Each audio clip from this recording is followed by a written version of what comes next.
Bonjour à tous, bienvenue pour ce nouveau bulletin d'idées pour l'histoire, le bulletin numéro 22. Pour commencer, comme d'habitude, donc un grand merci pour tous ceux qui ont partagé la dernière vidéo, qui l'ont commenté, qui ont mis un pouce en l'air. Et un grand merci aux quelques personnes qui se sont mobilisées pour répondre à mon appel concernant donc les dons, puisque, comme je le disais la semaine dernière, on avait assisté à une chute drastique des dons après le documentaire sur la bataille de la Marne, ce qui n'était pas très rassurant dans l'idée de vous proposer d'autres documentaires à l'avenir. Donc là, il y a certaines personnes qui ont décidé de faire un effort. Malheureusement, c'est pas beaucoup de personnes, même si certaines ont fait un effort important. Alors normalement, vu qu'il y a certaines personnes qui ont fait un don récurrent, on devrait pouvoir récupérer assez de trésorerie, je pense, en l'état, au niveau du mois de mars, au niveau du mois d'avril, mai prochain, pour pouvoir faire un tournage fin mai, au niveau donc de la bataille de Cambrai de 1917, puisque c'est le sujet que je souhaiterais aborder avec vous sous la forme d'un documentaire en étant sur le champ de bataille, avec l'espoir, avec le printemps, d'être dans de meilleures conditions que la dernière fois, sachant qu'étant donné que Cambrai n'est pas très loin de mon domicile, je peux beaucoup plus facilement m'ajuster pour faire le tournage sur une journée où il fait beau. Voilà. Donc, je vous rappelle, hein, on a dépassé les 4200 abonnés, donc surtout, voilà, chaque personne fait un don d'1 € tous les mois et on fait un documentaire par mois du niveau de ce que je faisais avec RMC Découverte ou avec toute l'histoire. Pour ceux qui peuvent les voir d'ailleurs sur la chaîne Toute l'Histoire, hein, n'hésitez pas. C'est pas un grand effort, et en plus, pour vous faciliter la tâche, suite aux demandes de certaines personnes, on a ouvert un compte Tipeee. Donc, semble-t-il, pour certains, c'est plus simple de passer par Tipeee que de passer par PayPal. Donc, voilà, vous n'avez, entre guillemets, plus d'excuses, hein. 1 € par mois, c'est rien du tout. Si vous faites ça pendant un an, ça fait 12 € par an. Même si vous avez des revenus modestes, je pense qu'on peut faire de grandes et belles choses tous ensemble. Voilà. Alors aujourd'hui, on va parler de deux choses. On va commencer par quelque chose qui me touche beaucoup et qui m'a vraiment profondément marqué au début de la semaine quand j'ai appris la nouvelle. C'est la mort de Patrice Dalleru, le fondateur du musée de Manet dans les Ardennes, musée dont on vous avait fait une promotion quand nous sommes allés là-bas au mois de décembre dernier. On avait fait une petite vidéo, on la remettra en lien, un short, enfin non, plus qu'un short, une vraie petite vidéo où on avait interviewé sa compagne Maggie dans les salles du musée pour qu'elle nous présente le musée. Parce que Patrice était déjà assez souffrant à ce moment-là, il n'avait pas pu nous recevoir. On s'est ensuite entretenu par téléphone, notamment pour planifier la dédicace de mon livre à paraître sur la bataille des Ardennes au mois de décembre dans son musée pour le 80e anniversaire, hein, le 15 décembre prochain. Et malheureusement, malgré mon éditeur a encore été en contact avec lui il y a 10 jours, et bien samedi dernier, il a rendu son âme à Dieu, et malgré son jeune âge, hein, 58 ans. Donc je voulais d'abord saluer sa mémoire, parce que créer un musée de toutes pièces, qui plus est dans un pays étranger, parce que même si la Belgique est en proximité frontalière avec la France, et puis que avec l'Union européenne au niveau de la circulation des personnes, c'est plus un problème. C'était quand même un sacré pari, donc en 2018, si ma mémoire est bonne, d'ouvrir un musée dans en plus une partie du champ de bataille des Ardennes qui n'est pas forcément connu du grand public au départ, et de faire prospérer ce musée grâce notamment à l'aide d'un historien local, Eddy Montfort, qui a publié un livre dont je vous recommande aussi la lecture, la bataille des carrefours, autour de ce qui s'est passé à Baraque de Fréture et à Manet-Grand-Ménil. Et donc il avait réussi à insuffler quelque chose d'assez exceptionnel pour donc quelqu'un qui n'avait aucune aide d'aucune sorte. Hein. Il y a ni le gouvernement fédéral, ni la région Wallonie, etc. Il avait absolument fait tout seul, et il continuait de faire tout seul face à une concurrence pas toujours très sympathique, m'avait-il expliqué, de la part du Warbastong Museum, en tout cas de l'entreprise qui gère le Warbastong Museum, hein, qui faisait du lobbying auprès des instances régionales pour reporter sans arrêt tout ce qui était fléchage routier pour trouver le musée à Manet, hein, et c'est vrai que quand j'y suis allé au mois de décembre dernier, heureusement que je connaissais les lieux parce que j'avais déjà visité le musée en 2019 pour le 75e anniversaire. C'était très compliqué si vous connaissez pas et si vous n'avez pas à l'avance mis sur votre GPS les coordonnées, de savoir qu'il y a un musée aussi important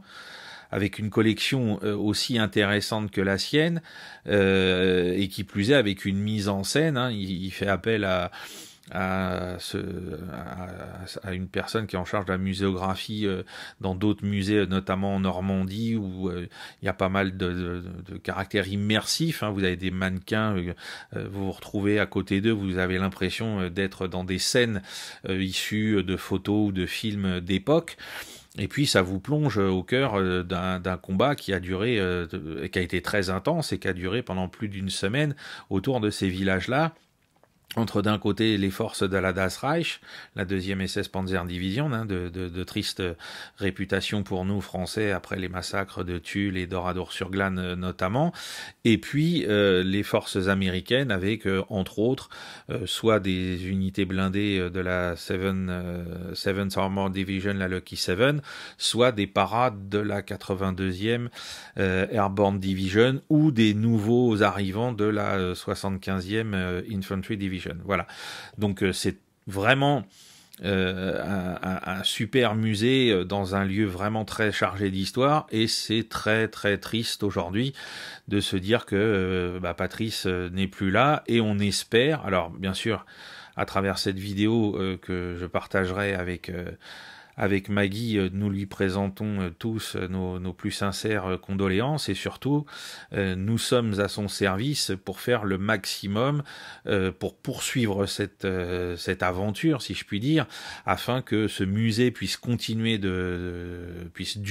perdurer, hein, parce qu'il faut se souvenir que l'année dernière, on a vu disparaître le musée de Bonnier, à côté de Malmedy, qui rappelait le massacre presque d'une centaine de soldats américains par la Leibstandarte Adolf Hitler, et donc ce serait très triste si non seulement Patrice nous a quittés, mais en plus que son musée ne puisse pas perdurer après sa mort, hein. Là, ce serait vraiment une catastrophe. Donc voilà. Maggie, quand tu verras cette vidéo, sache que avec notamment là, en plus j'ai appris la nouvelle, en étant en train de rédiger pour Batailler Blindé un article sur la façon dont la Das Reich s'est comportée au combat pendant la bataille des Ardennes. Donc on voulait faire de la publicité à travers cet article sur ce secteur du front, en proposant aux gens bien sûr de venir visiter le musée, et donc si à travers ces vidéos, à travers les écrits qui sont les miens, on peut continuer de faire connaître le musée, on le fera bien volontiers, pour que, notamment pour le 80e anniversaire, et je dis pas ça égoïstement pour ma dédicace, mais aussi parce qu'il y a une énorme reconstitution chaque année qui a été organisée notamment par Eddie Montfort. Donc il faut que tout ça puisse voir le jour au mois de décembre prochain et se perpétuer à travers les années qui suivront, hein. Voilà. Donc un amical salut à Maggie, et de toute notre compassion pour elle par rapport à ce moment extrêmement difficile. Alors cette semaine, je voulais, alors ça c'est malheureusement une actualité qui n'était pas prévue. Cette semaine, je voulais vous parler de quelque chose qui a occupé le centre de la semaine au niveau des commémorations officielles, puisque je pense que vous avez suivi ça, alors pas forcément la commémoration elle-même, ou la cérémonie plutôt elle-même, mais vous étiez au courant que Emmanuel Macron avait décidé donc de transférer les cendres de Missak Manoukian et de son épouse Mélinée au Panthéon le 21 février, donc à 80 ans d'écart après que Manouchian et ses camarades soient tombés sous les balles allemandes au Mont-Valérien. Et je voulais vous parler de ça parce que on a eu encore une fois le droit à cette grande confusion entretenue par le pouvoir politique entre la mémoire et l'histoire, plus les polémiques politiciennes, hein, parce que ça, bien évidemment, on n'y a pas échappé. Alors, tout d'abord, je tiens à rappeler un distinguo extrêmement important. En tant qu'historien, mais aussi en tant que membre d'associations patriotiques, l'Union nationale des combattants, le souvenir français, depuis je crois que j'ai 20 ans, donc ça fait 20 ou 22 ans, je sais plus, suite aux travaux que j'avais fait pour eux quand j'étais au service national, et un peu avant d'ailleurs pour l'Union nationale des combattants, il y a la mémoire d'un côté et l'histoire de l'autre. Les deux peuvent parfois, même souvent, se chevaucher, mais ce sont deux choses qui sont tout à fait distinctes, hein, parce que la mémoire, on vient de le voir à travers le cas de Missak Manouchian et des autres résistants de la Fiche Rouge, la mémoire peut être manipulée. Elle l'est souvent d'ailleurs, hein, c'est pas peut-être, elle est souvent manipulée par le pouvoir politique en place ou par les détracteurs du pouvoir politique en place. Et l'historicité scientifique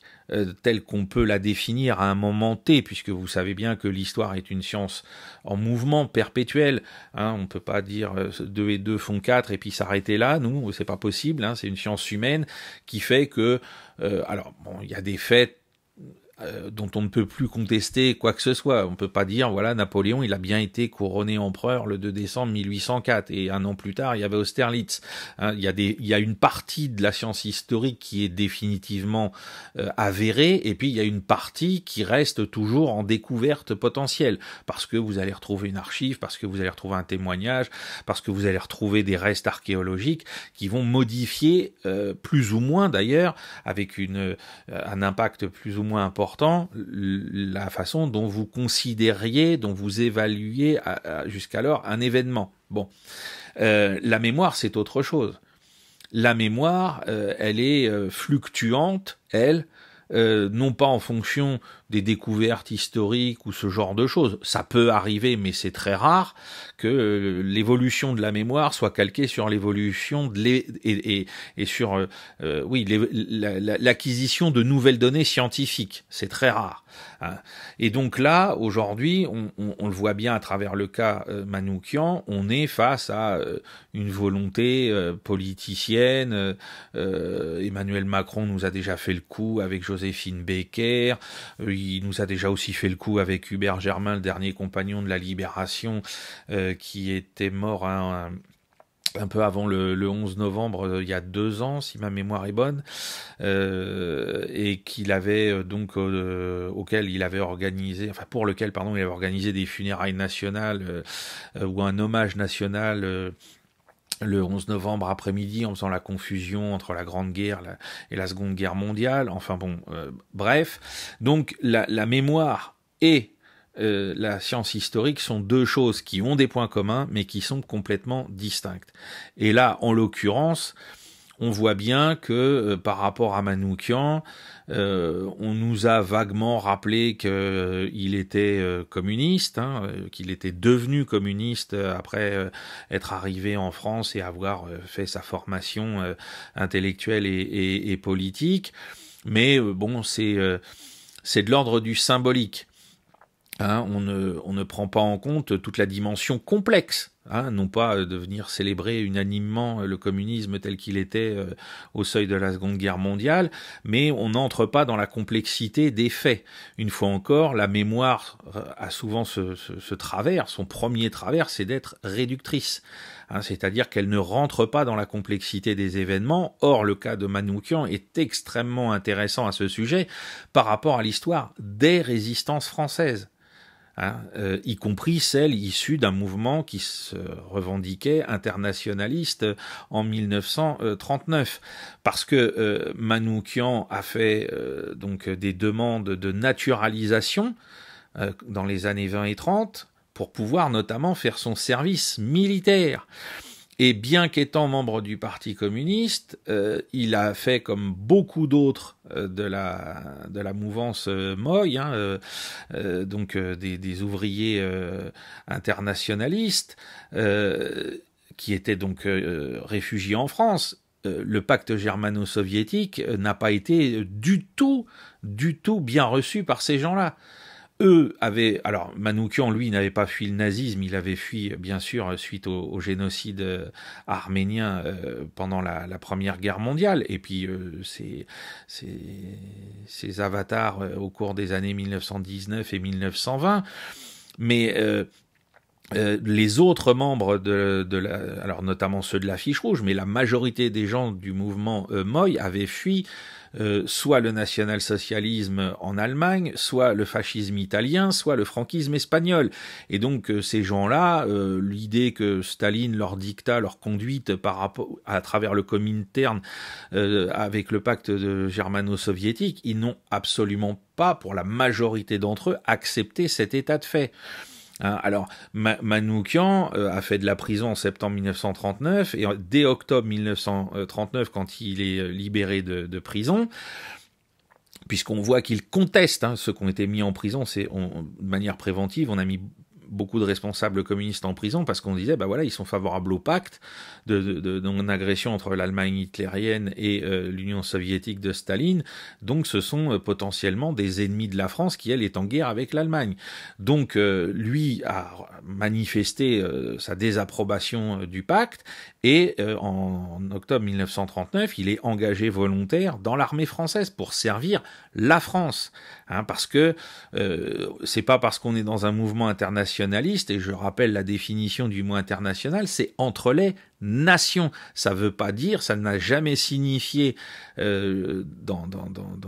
la radicalité communiste l'abolition des nations et de la reconnaissance des nations. Ça, ça fait partie au niveau mémoriel des raccourcis par rapport à la complexité de l'histoire. Et donc, Manoukian, comme d'autres, on a vu d'autres membres des Moy s'engager dans la Légion étrangère pour servir la France, parce que pour eux, la France est une nation révolutionnaire. Ils vénéraient l'héritage de 1789. La France était pour eux le phare de la liberté en Europe, bien plus d'ailleurs que les États-Unis dans le monde à l'époque. Et pour eux, le fait que la France, elle, participe à la guerre contre l'Allemagne, les satisfaisait et leur donnait une raison supplémentaire de s'engager sous le drapeau tricolore pour pouvoir combattre. Donc on est dans une complexité du personnage et des autres membres du mouvement qui deviendra le FTP Moy à partir de 1941, mais on est avec des gens qui, eux, refusent le pacte germano-soviétique et d'obéir au Comintern, qui se mettent donc en défaut par rapport à la direction du Parti communiste français, et puis qui décide de continuer de servir la France à travers donc son armée, et donc notamment la Légion étrangère, pour participer au combat contre l'Allemagne nazie. Quand la défaite de 40 arrive, on voit que, à l'inverse de certains membres du Parti communiste qui vont continuer de manifester leur allégeance au Comintern et à ses directives de neutralité positive à l'égard de la Wehrmacht en France, on a bien sûr en tête ce qui était dit dans l'Humanité, qui a eu le droit de reparaître en juillet 1940, puisque les Allemands ont dit bah oui, vous pouvez écrire. Donc l'Humanité disait aux ouvriers soyez fraternels avec les soldats allemands, n'oubliez pas que derrière chacun d'eux il y a un prolétaire, etc. Bon, bref, mais ça, c'est une partie déjà seulement de la direction communiste. Ce ne sont pas tous les communistes. Alors, je ne parlerai pas du cas du déserteur Thorez qui, lui, était parti à Moscou. Ça, c'est une notoriété publique. Mais notamment chez les gens comme Manoukian et de la mouvance Moy, on a des gens qui vont dès le mois de juillet 1940, dès le mois d'août 1940, commencer à réfléchir, à réorganiser des réseaux de clandestinité pour pouvoir organiser la lutte contre l'occupant. Sans attendre le déclenchement en juin 1941 de l'opération Barbarossa, et donc là des nouvelles directives du Comintern qui demandent à tous les partis communistes clandestins, enfin déjà tous les partis communistes d'Europe de l'Ouest d'entrer dans la clandestinité et de lancer des mouvements de résistance pour gêner l'effort de guerre allemand par tous les moyens possibles. Voilà, hein, donc voilà la complexité d'un personnage comme Manouchian et de ses camarades, parce que majoritairement les gens de la Moye ont suivi l'exemple de Manouchian, pas forcément sous sa férule à lui, mais sous d'autres, hein, à travers la France, et notamment dans la zone nord qui était occupée par la Wehrmacht. Et donc en 1941, à partir de la fin de juin 1941, ces gens-là vont rentrer dans la résistance de manière active. Alors, on va aussi là avoir besoin d'être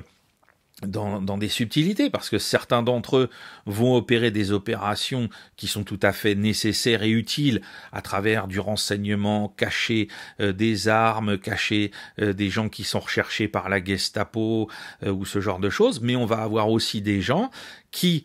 parce que beaucoup d'entre eux, dans ce cas-là, sont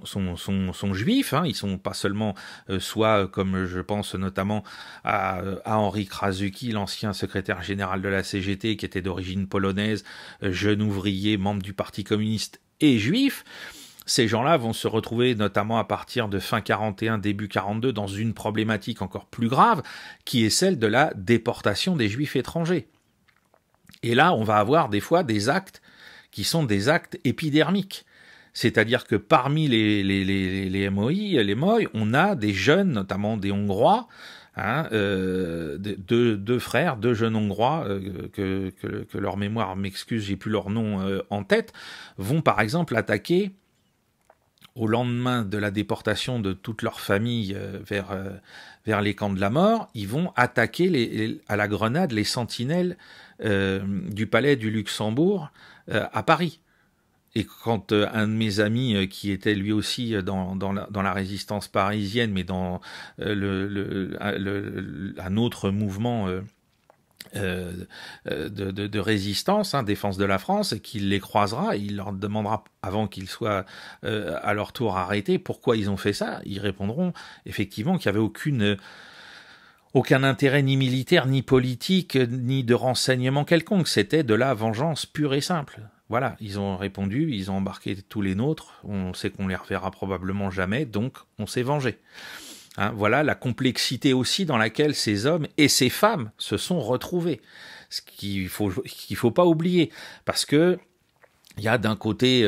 l'idéal résistant dans la mémoire française, avec ce qu'a pu en faire le général de Gaulle dans un premier temps, ce qu'en a fait aussi parallèlement le Parti communiste après la guerre, et puis il y a la réalité toujours complexe des choses, et on a effectivement ces hommes, ces femmes qui étaient profondément meurtris, profondément blessés, qui étaient des jeunes, qui n'étaient pas forcément contrôlés par la direction du mouvement, et qui ont décidé de venger la déportation des leurs. Faut pas non plus oublier cet aspect-là des choses, et qui pourrait leur en vouloir et les pointer du doigt d'avoir ainsi agi, même si ça paraît complètement stupide en termes de résultats et d'intérêt pour le mouvement de la résistance en général. Voilà. Donc, ensuite, on a un autre élément qui est très important, c'est qu'à partir de 1943, le groupe de Manouchian va prendre de plus en plus d'importance dans la zone autour de Paris. On va voir qu'il commet des actions de plus en plus médiatisées, si on peut dire. Hein. Alors il y a des assassinats d'officiers allemands, éventuellement aussi de traîtres ou de gens qui collaborent avec la Gestapo. On va aussi avoir des séries d'attentats, comme d'habitude, contre les trains, contre ce genre de choses. Et ça va devenir une obsession pour les Allemands de les trouver. Et ils vont mettre en place, je vous rappelle, et je vous renvoie, aux ouvrages de Denis Péchanski sur cette question, qui a été probablement l'historien le plus pointu, qui est encore, il est encore vivant, Dieu merci, qui est le plus pointu, qui a été le plus loin dans les recherches historiques autour de Manouchian et des Moy, pour comprendre toute la logique de la police, comment elle a opéré grâce aux fichiers qu'elle avait sur ces gens-là, qui dataient d'avant la guerre, donc qui étaient des fichiers qui avaient été ouverts sous la Troisième République pour pouvoir les traquer, de se rendre compte que ce sont bien évidemment d'abord des policiers français qui ont participé à cette traque et qui ont permis aux Allemands de mettre la main sur le groupe Manouchian. Il ne faut pas non plus l'oublier et l'occulter. Et il ne faut pas oublier le documentaire qui avait été fait il y a maintenant presque 30 ans, si je dis pas de bêtises, sur Manouchian et les FTP Moy, dans lequel on voyait Mélinée Manouchian, la femme de Missak, elle aussi était honorée et qui est elle aussi entrée au Panthéon mercredi, et qui, elle, soulignait quelque chose que personne n'a pu vérifier d'un point de vue historique, mais qui posait déjà des questions. Moi, je me souviens, quand j'ai vu le documentaire, donc il y a presque 30 ans, j'ai écarquillé des yeux immenses, c'est qu'elle elle accusait la direction du Parti communiste français d'avoir sacrifié son mari et ses camarades, parce que étrangers. Et qu'avant, puisqu'on était fin 43, puisque la libération me semblait plus qu'une question de mois, que tout le monde savait que le débarquement quelque part en France ou à l'ouest de l'Europe était de plus en plus imminent, on allait avoir la libération de l'Europe, on voyait bien que l'armée rouge avançait partout à l'est, et donc on se rendait compte qu'au moment de la libération, si on en restait dans l'état où on en était fin 43, le groupe apparenté au Parti communiste comme étant le plus dynamique, le plus efficace dans ses actions contre la Wehrmacht et l'ensemble de l'appareil répressif allemand et collaborationniste, c'était le groupe Manouchian. Et le groupe Manouchian, quand on lit la liste des noms sur la fiche rouge, comme l'a si bien écrit Aragon, et ensuite chanté Léo Ferré, à prononcer, vos noms sont difficiles, ça faisait pas très français tout ça. Il faut pas oublier que le Parti communiste français avait un penchant chauviniste tout à fait légitime et naturel, comme ses confrères, je pense notamment italiens,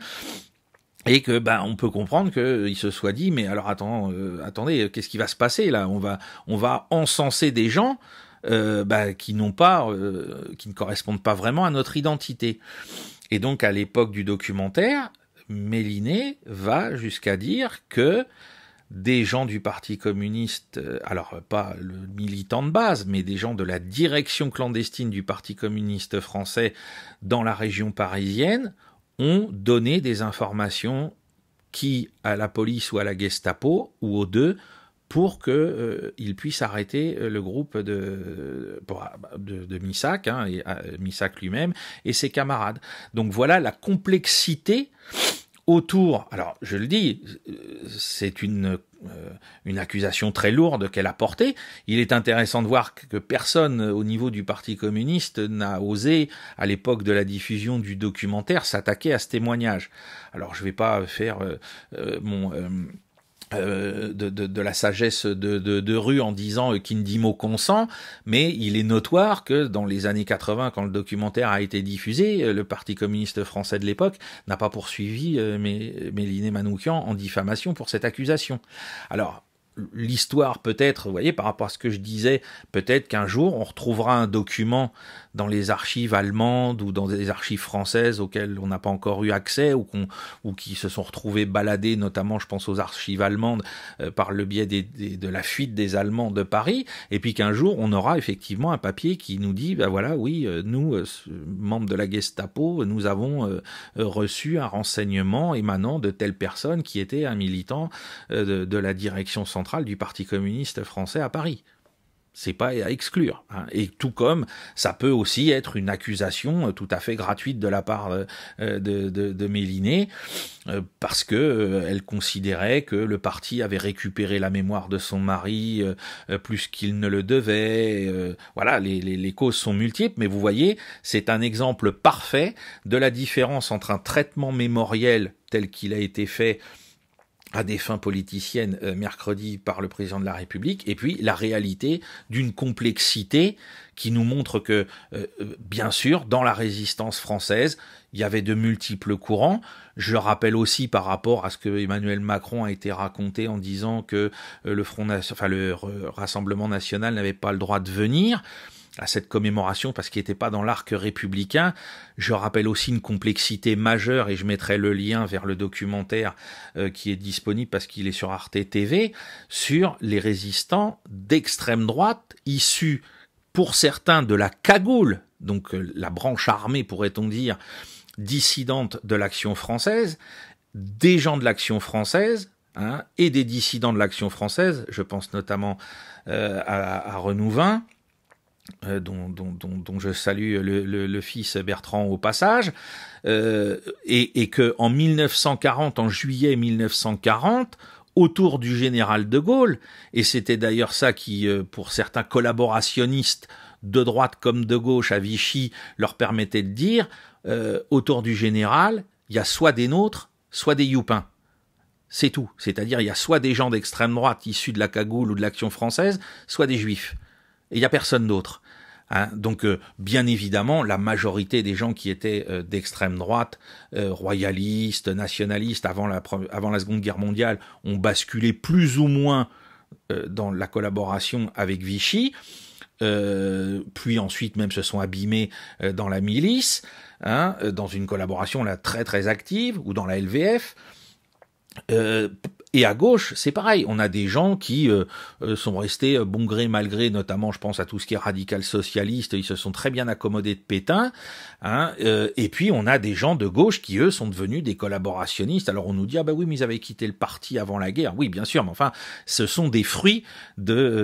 soit du parti socialiste, enfin de la SFIO, soit donc je pense à Déa, Doriot, hein, bien évidemment, mais voilà, on est dans des complexités. Et donc, en 1940, on a des gens qui sont issus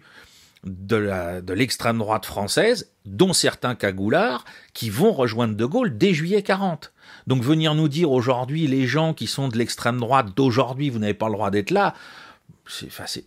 là, on est dans la vraie manipulation des mémoires, on est dans la vraie manipulation politicienne, pour bien encore essayer de démarquer un parti politique du reste des autres partis politiques français, hein, et donc essayer de servir ses propres intérêts, mais certainement pas ceux de la science et de l'histoire. Hein, voilà, parce que oui, il y avait des résistants issus de l'extrême droite, et oui, il y avait aussi des résistants communistes dès juillet 40. Il y avait aussi des gens qui avaient décidé de ne pas obéir au Comintern. Voilà. Et bizarrement, ces gens-là, eh ben, ça fait partie de ce que je considère comme étant les plus grandes figures, notamment de la résistance. Voilà. Hein, vous avez des hommes comme ça, des femmes, j'insiste encore, des femmes qui ont dit non à leurs appareils politiques. Et c'est ça qui est le plus important. Parce que dans tous les cas, ils l'ont fait pour ce qu'il y a de plus beau, c'est-à-dire l'amour de la France. Voilà. Et c'est ça qu'il faut comprendre. C'est que les uns et les autres, tous portés par des idéologies qui étaient très fortes, qui étaient très puissantes, qui étaient parfois donc destructrices, eh bien, ils ont mis ça sous le boisseau, parce que ce qu'il y avait au-dessus, c'était l'amour de la patrie. Et c'est pour ça qu'ils se sont battus dès 1940, sans rester prisonniers de leurs préjugés politiques initiaux. Hein. Je rappelle notamment le cas de Daniel Cordier, hein, qui était un camelot du roi et qui va rejoindre dès 40 Londres et qui va devenir le secrétaire particulier de Jean Moulin, radical socialiste et franc-maçon. Vous voyez, tout ça, c'est ça la complexité et la beauté de leurs gestes, c'est que tous ces gens-là, et Manoukian en fait partie, et les Moy en font majoritairement partie, ils ont mis en dessous leurs idéaux politiques pour servir d'abord l'intérêt de la France. Voilà, c'est ce que je voulais vous dire en cette semaine où nous avons donc honoré alors officiellement ça ne m'intéresse, vous l'avez compris, que très peu, mais où tous ceux qui sentent en eux une fierté d'être français et un amour de ce qu'est la France dans toute sa complexité et dans toute sa diversité politique, intellectuelle, religieuse, on n'oubliera pas Missak, on n'oubliera pas ses camarades et on n'oubliera pas non plus tous ceux qui, venant de l'autre bord politique, se sont battus dans le même sens pour libérer la France du joug nazi.